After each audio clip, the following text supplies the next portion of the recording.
사교계의 유명 인사가 자신의 집에서 숨진 채 발견되었습니다. 그녀는 참 많은 사연을 가진 사람이었습니다. 그리고 용의자 역시 그에 못지않은 기막힌 사연을 가지고 있었습니다.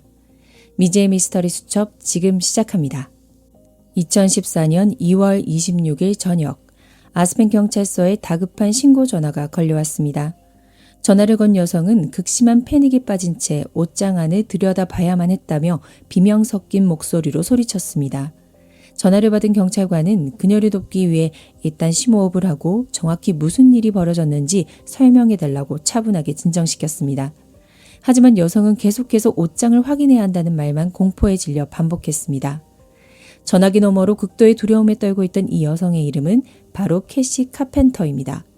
그녀는 절친한 친구의 집 옷장 안에서 침대 시트로 둘러싸인 시신을 발견한 상태였습니다.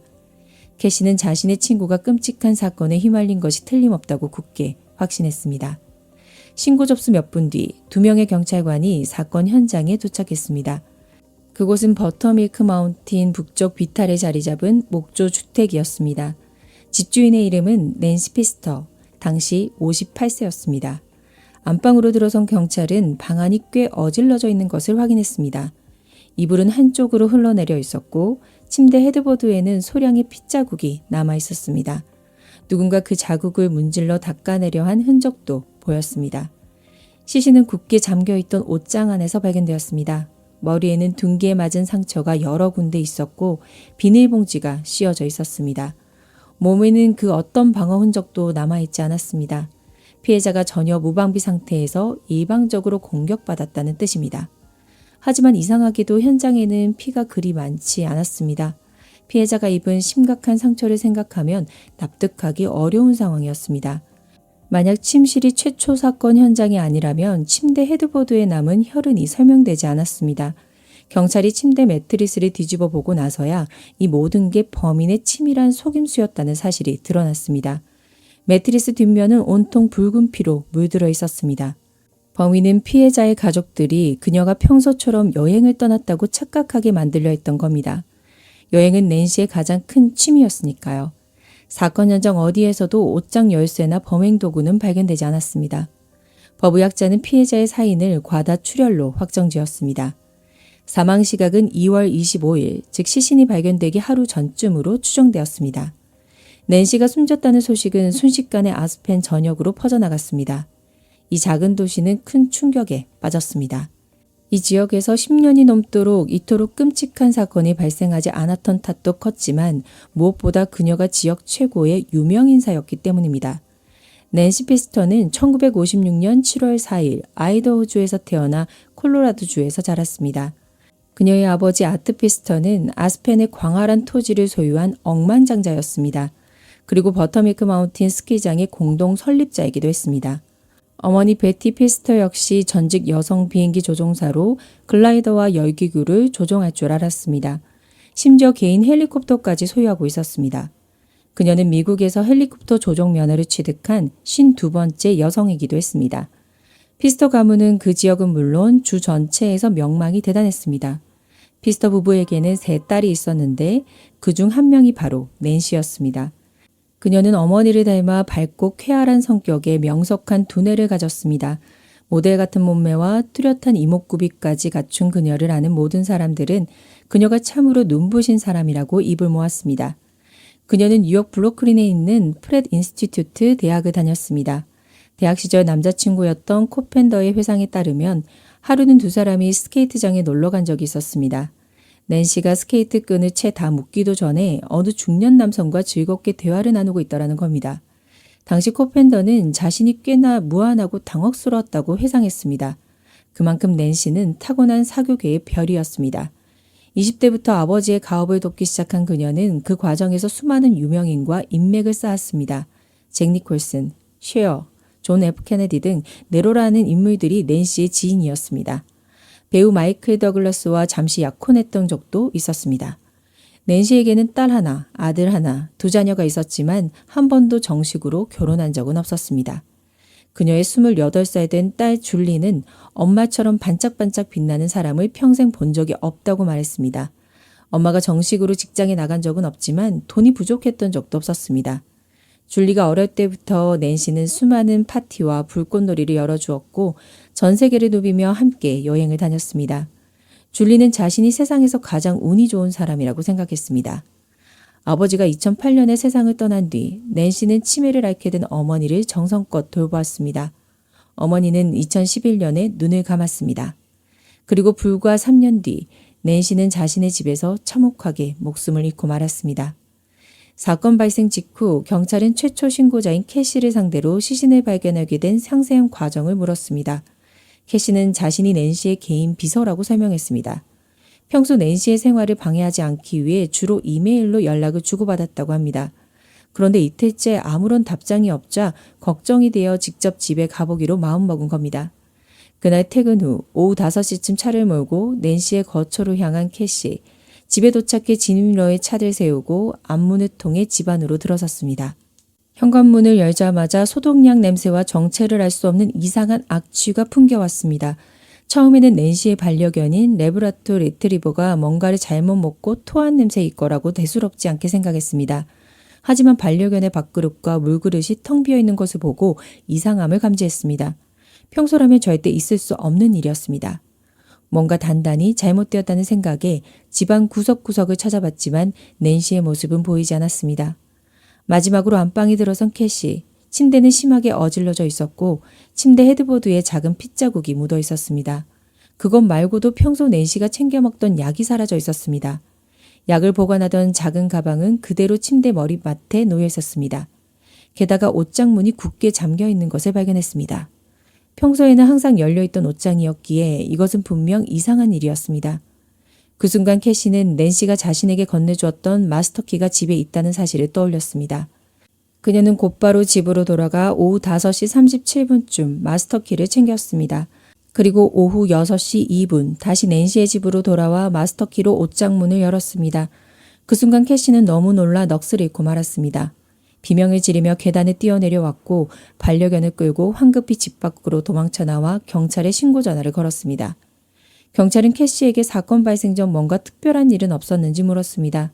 캐시의 기억에 따르면 약 열흘 전 낸시가 16살 아들과 함께 호주에서 휴가를 보내던 중 갑자기 예정보다 일찍 귀국하겠다고 연락해왔습니다. 당시 공항으로 두 사람을 마중 나간 사람은 캐시였습니다.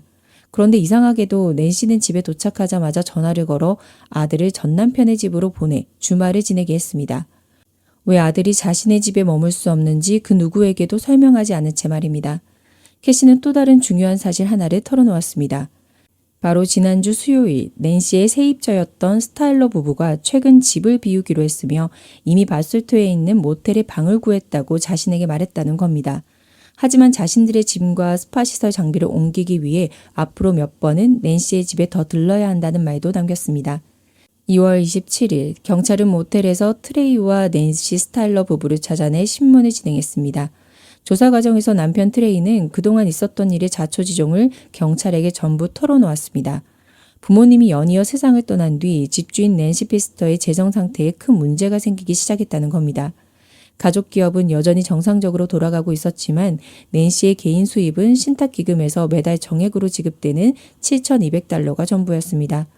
호화로운 생활을 즐기던 그녀에게 이 돈은 생활을 유지하기에 턱없이 부족한 금액이었습니다. 2013년 겨울, 낸시는 따뜻한 호주에서 아들과 함께 겨울을 보낼 계획을 세웠습니다. 충분한 여행 경비를 마련하기 위해 그녀는 자신의 집을 세놓기로 결정했습니다. 아스펜타임스에서 호주에서 겨울을 보내는 동안 약 6개월간 집을 임대한다는 내용의 광고를 냈습니다. 이 광고를 보고 연락을 취한 사람들이 바로 스타일러 부부였습니다. 트레이 스타일러는 1948년생으로 당시 65세였습니다. 40년 전 캔자스주 위치토의 한 병원에서 마취과 의사로 근무했던 인물입니다. 그곳에서 자신보다 3살 어린 낸시 스타일러를 만났습니다. 아내 낸시는 식물학자였습니다. 부부 모두 IQ가 115에서 134일 정도로 무척 똑똑한 사람들이었습니다. 1986년에는 빅토리아 수련을 성공적으로 재배해 명성과 부를 동시에 거머쥐기도 했습니다. 하지만 2000년도에 접어들면서 불행이 찾아왔습니다. 트레이가 희귀한 정신질환을 앓게 되면서 병원을 그만둘 수밖에 없었습니다. 그 후 3년 동안 이 부부는 보험금을 타내기 위해 자신들의 차에 고의로 불을 지른 혐의로 기소되었습니다. 게다가 아내 낸시는 식당 종업원을 폭행한 혐의까지 받았습니다.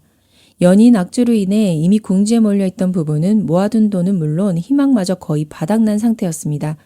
그들의 삶은 갈수록 비참해졌습니다. 2013년 여름, 트레이는 캔자스에 있던 집을 팔고 콜로라도주로 넘어와 창고 2개를 임대했습니다. 그곳에서 스파 시설을 열 계획이었습니다. 임시로 덴버에 있는 친구 집에 얹혀 살고 있었지만 이것은 결코 장기적인 해결책이 아니었습니다. 그러던 중 낸시 피스터의 임대 광고를 본 트레이는 이 집을 빌리기로 마음먹었습니다. 여기에는 2가지 이유가 있었습니다. 첫째, 집의 위치가 식물 재배 작업을 하기에 아주 완벽했습니다.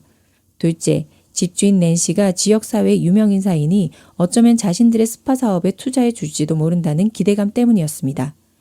2013년 9월 24일, 스타일러 부부는 낸시의 저택으로 이사했습니다.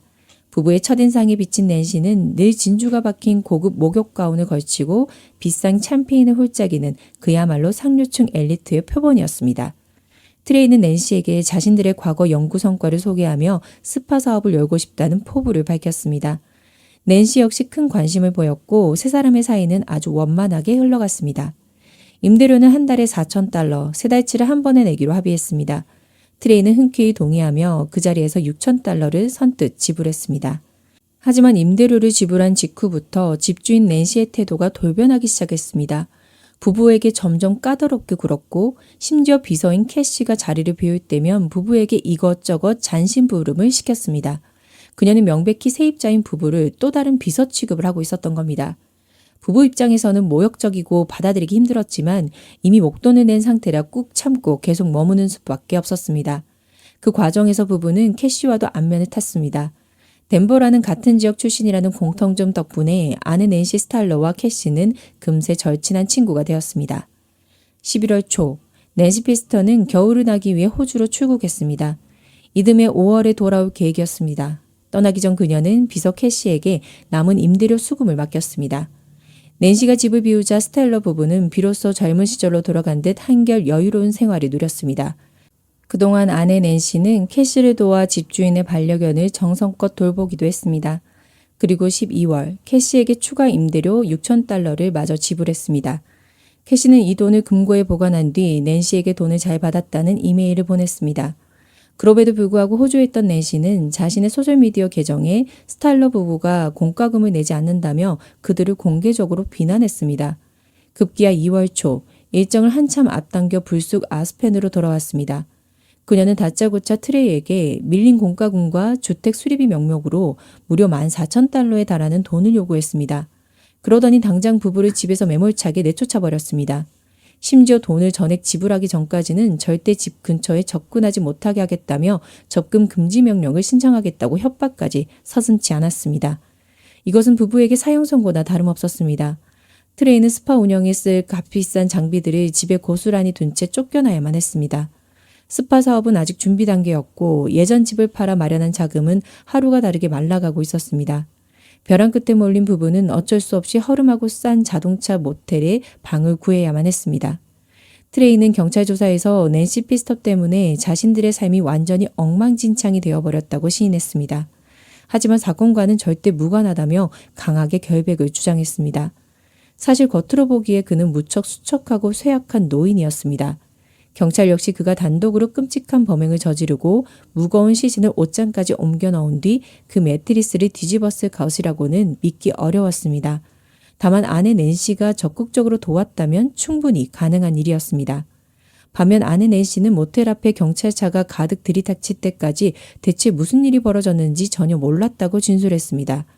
두 사람 모두 범행 동기는 뚜렷했지만 사건과 직접적으로 연관되어 있다는 증거가 턱없이 부족했습니다. 결국 경찰은 체포 12시간 만에 부부를 풀어주었습니다. 그런데 스타일러 부부가 풀려난 바로 다음 날 사건 수사는 누구도 예상 못한 중대한 국면을 맞이합니다. 한 환경미화원이 쓰레기통에서 피 묻은 비닐봉지 하나를 찾아낸 것입니다. 봉지 안에는 핏자국으로 얼룩진 망치 한 자루, 낸시 피스터의 이름이 선명히 적힌 약병, 그리고 그녀의 제규어 차량 등록증이 들어있었습니다. 게다가 이 비닐봉지가 발견된 곳은 스타일러 부부가 묵고 있던 모텔에서 100m도 채 떨어지지 않은 곳이었습니다. 추가로 경찰은 부부의 모텔방 밖에서 굳게 잠겨있던 낸시 안방의 옷장 열쇠마저 발견했습니다. 2014년 3월 3일 스탈로 부부는 낸시 피스터 관련 혐의로 경찰에 다시 체포되었습니다. 하지만 이처럼 결정적인 단서를 한가득 확보하고도 경찰은 왠지 모를 찝찝함을 느꼈습니다. 수사가 너무 완벽할 정도로 술술 풀려나갔기 때문입니다. 지능지수가 높은 스탈러 부부가 스스로 무덤을 파는 이런 멍청한 실수를 남길 리 없다는 의구심이 든 것입니다. 경찰의 주인은 자연스레 시신을 최초로 발견하고 신고 전화를 걸었던 캐시에게로 쏠렸습니다. 캐시의 행적을 쫓던 경찰은 그녀에게서도 꽤 많은 수상한 점들을 발견해냅니다. 그녀는 20년 전 실패한 결혼 생활을 끝낸 뒤 어린 아이를 데리고 아스펜으로 와서 새로운 삶을 시작했습니다. 지역 은행에서 출납원 일자리를 얻었고 그곳에서 낸시를 만나 금세 속마음까지 나누는 단짝 친구가 되었습니다. 캐시의 눈에 낸시는 누구나 부러워할 만한 동화 같은 삶을 사는 사람이었습니다. 아스펜에는 낸시를 미치도록 사랑하거나 아니면 끔찍하게 미워하거나 둘 중 하나다라는 속설이 있었는데 캐시는 단연 전자에 속하는 사람이었습니다. 그 후로 낸시는 캐시를 데리고 다니며 그녀가 평생 가보지 못했던 멋진 곳들을 구경시켜 주었습니다. 값비싼 예술작품을 감상하는 안목부터 최고급 초밥과 샴페인의 맛까지 섬세하게 알려주었습니다. 캐시에게는 그야말로 경이로운 신세계가 열린 셈이었습니다. 그 벅찬 경험에 대한 보답으로 캐시는 낸시의 개인 비서가 되었습니다. 하지만 오랜 시간이 흐르며 두 사람 사이에도 잦은 마찰이 생기기 시작했습니다. 무엇보다 낸시는 헌신하는 캐시에게 단 한 번도 정당한 보수를 지급한 적이 없었습니다. 더욱 수상한 점은 캐시의 진술 내용 안에 상식적으로 납득이 안 가는 모순이 있었다는 점입니다. 캐시는 경찰에게 안방 침대가 엉망으로 어질러져 있어서 이상함을 느꼈다고 진술했습니다. 하지만 낸시를 아는 사람들에게 그것은 너무나도 지극히 정상적인 상태였습니다. 그녀는 평생 자기 손으로 단 한 번도 침대를 깔끔하게 정리해 본 적이 없는 사람이었으니까요. 가장 측근인 비서 캐시가 이 사실을 모를 리 없었습니다. 또한 신고 전화 녹음 내용에도 치명적인 허점이 있었습니다. 그녀는 경찰과의 통화에서 피해자의 이마에 피가 묻은 것을 보았다고 분명히 말했습니다. 현장 상황과 앞뒤가 전혀 맞지 않는 말이었습니다. 옷장 속 시신은 두꺼운 침대 시트로 겹겹이 쌓여 있었기 때문에 시신의 이마나 핏자국을 눈으로 확인하는 것은 물리적으로 불가능했습니다. 그리고 그녀는 통화 내내 자신의 친구가 참변을 당했다며 조금의 흔들림 없이 확신에 차 있었습니다. 그 긴박하고 혼란스러운 상황 속에서 옷장 안의 형태를 알 수 없는 물체가 낸시라는 것을 그렇게 확신할 수는 없었습니다. 결국 캐시 역시 주요 용의자 선상에 올랐고 스탈러 부부가 체포된 지 11일 만에 전격 체포되었습니다. 낸시 피스터 사건으로 3명이나 연이어 체포되었다는 소식은 아스펜 지역 전체를 다시 한번 충격의 동아리로 몰아넣었습니다. 캐시는 이 상황이 도무지 믿기지 않았습니다. 불과 며칠 전 친구의 장례식에 참석하기 위해 검은색 새 옷을 샀는데 지금은 차가운 독방에서 칙칙한 주황색 죄수복을 입은 신세가 되었으니까요. 캐시의 변호인인 그레그는 경찰의 억측이 말도 안 된다며 강력히 반발했습니다. 경찰이 신고 전화 기록을 완전히 엉터리로 해석했다는 것입니다. 경찰은 캐시가 분명 이마에 혈흔이 있다고 말했다고 굳게 믿었습니다. 아무도 볼 수 없는 시신의 이마를 보았다고 했으니 이는 강력한 정황 증거가 되었습니다. 하지만 그레그가 수없이 녹음 파일을 반복해서 들어본 결과 진실은 달랐습니다. 캐시가 말한 것은 이마가 아니라 침대 헤드보드에 피가 묻어 있었다는 뜻이었습니다. 이마라는 단어는 단 한 번도 입에 올린 적이 없었습니다. 변호인은 이것이 전대미문의 어처구니 없는 실수라고 분통을 터뜨렸습니다. 또한 변호인은 캐시가 끔찍한 상태로 뭔가에 쌓여 죽어 있다고 말한 부분에 대해서도 차분히 반론을 제기했습니다. 경찰은 쌓여있는 시신이 낸시이고 게다가 그런 처참한 상태라는 것을 캐시가 도저히 알 수 없었을 것이라고 판단했습니다. 하지만 변호인의 생각은 상식적이었습니다. 낸시가 며칠째 행방이 묘연한 상태에서 안방 침대 헤드보드에 피가 묻어 있고 고약한 냄새가 진동하는 데다 다른 곳도 아닌 바로 낸시의 개인 옷장 문이 잠겨 있었습니다. 그 안에 든 것이 낸시의 시신일 것이라 직감하는 것은 매우 합리적이고 자연스러운 판단이라는 것입니다. 사전신문을 기다리는 동안 경찰은 세 사람을 상대로 지루하고 강도 높은 신문을 이어갔습니다. 경찰은 고립된 시간이 길어질수록 이들이 결국 자신을 살리기 위해 서로의 등에 칼을 꽂으며 물어뜯을 것이라고 확신했습니다. 하지만 상황은 경찰의 예상과 전혀 다르게 흘러갔습니다. 세 사람 모두 끝까지 자신은 사건과 무관하다며 결백을 부르짖었고 그 누구도 다른 사람을 범인으로 지목하지 않았습니다. 2달이라는 긴 시간이 흘렀습니다. 아스펜에 뒤덮었던 두꺼운 눈이 녹아내리며 매섭던 겨울이 가고 따스한 봄이 찾아왔습니다. 하지만 캐시와 트레이, 낸시 스탈러는 여전히 감옥 안에서 첫 번째 사전 신문을 초조하게 기다리고 있었습니다. 아스펜의 주민들 역시 숨을 죽인 채 재판이 열린 날만을 손꼽아 기다렸습니다. 이 지역에서 일어난 가장 충격적인 사건의 실체가 과연 무엇인지 모두가 궁금해 미칠 지경이었기 때문입니다. 그러나 재판을 불과 2주 앞두고 사건은 또다시 전혀 예상치 못한 거대한 암초를 만납니다. 범행 도구와 피해자 낸시의 소지품이 담겨있던 쓰레기통 비닐봉지에서 남편 트레이의 DNA가 선명하게 검출된 것입니다. 사건의 판도를 완전히 뒤집을 결정적인 증거였습니다. 트레이와 그의 변호인은 이제 경찰이 그의 유죄를 입증할 거부할 수 없는 무기를 손에 쥐었다고 직감했습니다. 무죄 판결을 받아낼 확률은 바닥으로 곤두박질 쳤습니다. 그렇다면 형량을 조금이라도 줄이기 위해 유죄 인정 합의를 선택하는 것이 가장 현명한 길이었습니다. 이 절체절명의 순간에 트레이는 아내의 안위를 최우선으로 생각했습니다. 그는 자신이 모든 범행을 온전히 뒤집어 쓰는 조건으로 아내 낸시의 무조건적인 석방을 요구했습니다. 아내가 이 사건으로 인해 앞으로 어떠한 기소나 법적 책임도 지지 않도록 완벽한 방패막이가 되어준 것입니다. 이를 확고히 하기 위해 트레이는 직접 공식 성명서까지 발표했습니다. 이어서 트레이 스탈러는 경찰과 리사 밀러 검사 앞에서 그날 밤에 참혹했던 범행 전말을 담담히 털어놓았습니다. 2월 24일 밤, 그는 아내 낸시가 깊이 잠든 틈을 타 몰래 모텔방을 빠져나왔습니다. 목적지는 낸시 피스터의 목조 저택이었습니다. 사실 2주 전 두 사람은 얼굴을 맞대고 만나서 단판을 짓기로 약속한 상태였습니다. 집주인 낸시는 밀린 돈을 내놓으라고 불같이 화를 낸 참이었고 트레이는 어떻게든 그녀를 이성적으로 설득해 볼 생각이었습니다. 그가 목조주택에 조용히 다가갔을 때 현관문은 다행히 잠겨있지 않았습니다. 1층을 둘러보아도 낸시가 보이지 않자 그는 조심스레 2층 안방으로 올라갔습니다. 그곳엔 낸시가 안대와 귀마개를 한 채 깊은 단잠에 빠져 있었습니다. 바로 그 순간 트레이의 마음속 깊은 곳에서 주체할 수 없는 거대한 분노가 화산처럼 끌어올랐습니다. 병을 얻은 뒤부터 하루하루 지옥 같은 삶을 악착같이 버텨내고 있었는데 평화롭게 누워있는 저 여자가 그 고통을 배로 만들며 자신의 나락으로 걷어찼다는 생각이 머릿속을 새까맣게 뒤덮었습니다. 저 여자를 영원히 잠재워버리면 이 모든 끔찍한 일도 단번에 깔끔하게 끝낼 수 있지 않을까라는 극단적인 충동이 그의 이성을 삼켜버렸습니다. 트레이는 고개를 내밀고 낸시의 이름을 작게 불렀습니다. 하지만 귀마개를 한 낸시는 작은 뒤척임조차 없었습니다. 그는 무언가 결심한 듯 발걸음을 돌려 차고로 내려갔습니다. 그곳에서 커다란 비닐봉지 몇 개와 둔기 하나, 그리고 질긴 밧줄을 챙겨 다시 침실로 올라왔습니다.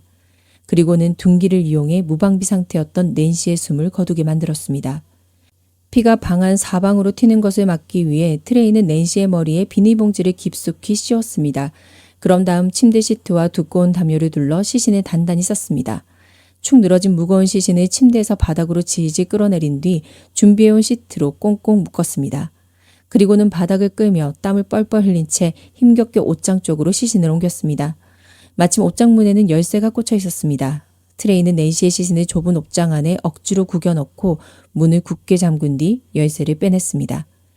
끔찍한 범행 직후 흔적을 지우기 위한 조작도 잊지 않았습니다. 피가 흥건하게 묻은 매트리스를 번쩍 들어 반대로 뒤집어 엎고는 그 위에 시트를 대충 덮어 누군가 자고 일어난 자리처럼 꾸몄습니다. 그런 다음 눈에 띄는 낸시의 소지품들을 닥치는 대로 주워 모아 범행에 쓰인 도구와 함께 비닐봉지에 쑤셔 넣었습니다. 그녀가 호련히 먼 곳으로 여행을 떠나버린 것처럼 감쪽같이 위장하기 위해서였습니다. 마지막으로 이 모든 증거물이 담긴 비닐봉지를 인근 쓰레기통에 내다버렸습니다. 트레이는 자신의 그 행동들이 결코 현명한 짓이 아니었음을 순순히 인정했습니다. 끓어오르는 맹렬한 분노가 이성을 완전히 잃게 만들었다고 고백했습니다. 그는 이 모든 과정이 처음부터 끝까지 오직 자신만의 단독 범행이라는 점을 거듭 강조했습니다. 사건 직후에도 아내 낸시에게는 이 사실을 철저히 함구했다고 주장했습니다. 그의 자백 이후 억울하게 감옥에 갇혀있던 비서 캐시 카펜터는 마침내 용의선상에서 완전히 제외되었습니다. 남편의 유죄 인정 합의 덕분에 아내 낸시 스탈러에 대한 모든 기소 역시 깔끔하게 처리되었습니다. 그녀는 앞으로 이 사건과 관련해 그 어떤 법적 처벌이나 책임도 묻지 않게 되었습니다. 하지만 비록 용의자의 오명을 벗긴 했어도 캐시와 낸시 두 사람의 삶에는 치유할 수 없는 깊은 상처가 남았습니다. 무려 3개월이라는 시간 동안 감옥에 갇혀 지냈고 세상이 손가락질하는 꼬리표는 쉽게 지워지지 않았습니다. 캐시는 이 여파로 성실히 다니던 은행에서 쫓겨나 직장을 잃고 말았습니다. 현재 그녀는 연로한 어머니와 함께 다른 도시로 도망치듯 이주해 살아가고 있습니다. 게다가 완벽한 면죄부를 받은 낸시 스타일러와는 달리 캐시는 만약 새로운 단서나 증거가 수면 위로 드러날 경우 언제든 다시 기소될 수 있는 매우 불안한 처지에 놓여 있습니다. 결국 트레이 스타일러는 1급 살인 혐의가 유죄로 인정되어 20년 동안 가석방이 철저히 금지되는 종신형을 선고받았습니다. 그리고 2015년 8월 6일 트레이는 콜로라도 캐넌시티 교도소의 독방에서 스스로 목숨을 끊으며 비극적인 생을 쓸쓸히 마감했습니다. 세상을 떠나기 직전 그는 감옥 안에서 아내 낸시와 법적으로 이혼 절차를 마쳤습니다. 홀로 남겨진 낸시 스타일러는 매사추세츠주 폴리버로 훌쩍 떠났습니다. 그녀는 그곳에서 어머니의 결혼 전 성을 딴 낸시 메이슨이라는 새로운 이름으로 법원에 파산 신청을 했습니다. 놀랍게도 그녀는 전 남편 트레이가 1985년에 가입해 두었던 생명보험금으로 100만 달러, 우리 돈 약 13억 원이 넘는 거액을 수령했습니다. 그리고 같은 해 낸시는 낸시 피스터 사건의 전말을 다룬 회고록을 출간했습니다. 그 책 속에서 그녀는 비참하게 생을 마감한 전 남편 트레이를 영웅처럼 찬양했습니다. 오늘 이야기는 여기까지입니다. 구독과 댓글, 좋아요, 하이프는 늘 큰 힘이 됩니다. 다음 시간에 뵐게요.